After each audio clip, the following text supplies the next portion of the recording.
আমরা আসানসোল পৌর নিগম আগস্ট মাসে মাইনরিটি ডিপার্টমেন্ট তরফ থেকে 1,70,00,000 টাকা একটা অলটমেন্ট পেয়েছিলাম ACR, toilet, mid day meal এবং কমিউনিটি হল জন্য, যেখানে মাইনরিটি 50% পপুলেশন আছে, ছাত্রছাত্রীরা আছে, সেই জন্য সেইটা আমরা পাঠিয়েছিলাম। তার কিছুটা আমাদের এসিআর, টয়লেট ওইগুলো স্যাংশন হয়ে চলে এসছে, টেন্ডারেও আমরা পাঠিয়ে দিয়েছি। কমিউনিটি হলটা বা অ্যালটমেন্টটা হয়ে আসবে এবং আরও আসানসোল পৌর নিগম এলাকায় মুসলিম আছে, শিখ আছে, পার্সি আছে, বুদ্ধিস্ট আছে, খ্রিস্টান আছে, এদের ডিপার্টমেন্ট জায়গাতে কবরস্থান বা কমিউনিটি হল আর যা যা আছে দরকার, সেই কাজগুলো বিভিন্ন ওয়ার্ড থেকে কাউন্সিলররা আমাদের কাছে তার মাইনরিটি কাজগুলো নিয়ে আমাদের চিঠি চাওয়াটি করেছিলেন।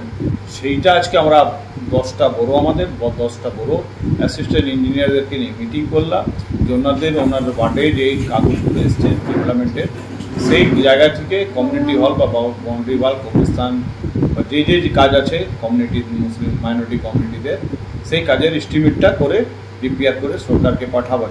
স্যার আপনি বলেন 1,70,00,000 টাকা এসেছিল প্রথম ফেজে, প্রথমে কত টাকা পেয়েছেন আপনারা? 1,70,00,000 আমরা 70-এর মধ্যে 64,00,000 টাকা অ্যালটমেন্ট আমরা পেয়ে গেছি। স্যার কি কাজ হয়েছে স্যার? এটাতে আমাদের টেন্ডার হয়ে গেছে। এসিআর আছে, বিভিন্ন মাইনরিটি স্কুল যেখানে 50% মাইনরিটি স্টুডেন্ট আছে, তাই সেখানে এডিশনাল ক্লাসরুম আছে, কোনো জায়গায় কম্পিউটার, যেমন স্কুল রিকমেন্ড দিয়েছে। কোনো জায়গার নামটা আপনার জামুরিয়াতে আছে, রেলপাড়ে আছে, বানপুরে আছে, রানীগঞ্জে আছে, বিভিন্ন স্কুলে আছে।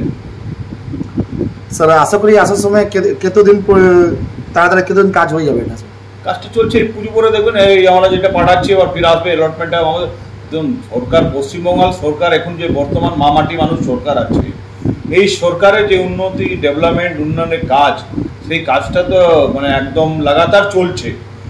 এরকম তো আগে হতো না। মানুষ এখন কাজ হচ্ছে তো মানুষের চাহিদাগুলো বাড়ছে, সে ফুলফিল করার চেষ্টা করা হচ্ছে। স্যার আপনার নাম? Wasimul Haque, deputy mayor, Asansol municipal corporation. Thank you sir.